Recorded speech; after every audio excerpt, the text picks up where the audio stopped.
চৰকাৰৰ উদ্যোগত এই অনুষ্ঠান অনুষ্ঠিত হৈ আছে আৰু এই অনুষ্ঠান জৰিয়তে আমাৰ শিপিনীসকলে টেলিভিছনৰ পৰ্দাত তেখেতসকলৰ বক্তব্যৰ জৰিয়তে বা অনুষ্ঠানৰ প্ৰতিটো দিশৰ প্ৰতি তেওঁলোকে যিখিনি শিপিনীসকলে প্ৰত্যক্ষ কৰিলে এইটোৱে শিপিনীসকলক অনাগত দিনত আগবঢ়াই নিব বুলি আমি আশা প্ৰকাশ কৰিছোঁ আৰু আমি আশা কৰিম এই নেশ্যনেল হেণ্ডলুম ডেৰ জৰিয়তে আমাৰ গ্ৰাম্য অঞ্চলত বসবাস কৰা প্ৰত্যেকগৰাকী শিপিনীয়ে উৎসাহ উদ্দীপনাৰ জৰিয়তে আমাৰ তেওঁলোকৰ জীৱন জীৱিকাৰ পথ প্ৰশস্ত হ'ব।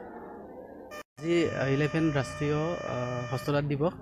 মই শ্ৰী হীৰেণ বড়ো শিপিনী সেৱাকেন্দ্ৰৰ ফালৰ পৰা 11 নেশ্যনেল হেণ্ডলুম ডেৰ হৈ পেলাই সকলো শিপিনীকে আন্তৰিক শুভেচ্ছা জ্ঞাপন কৰিলোঁ। আজি এই বেজাৰটাৰী গাঁও পঞ্চায়ত অঞ্চলত এটা আমাৰ WCCৰ ফালৰ পৰা এটা উইভিঙৰ ট্ৰেইনিং ষ্টাৰ্ট হৈছিলে।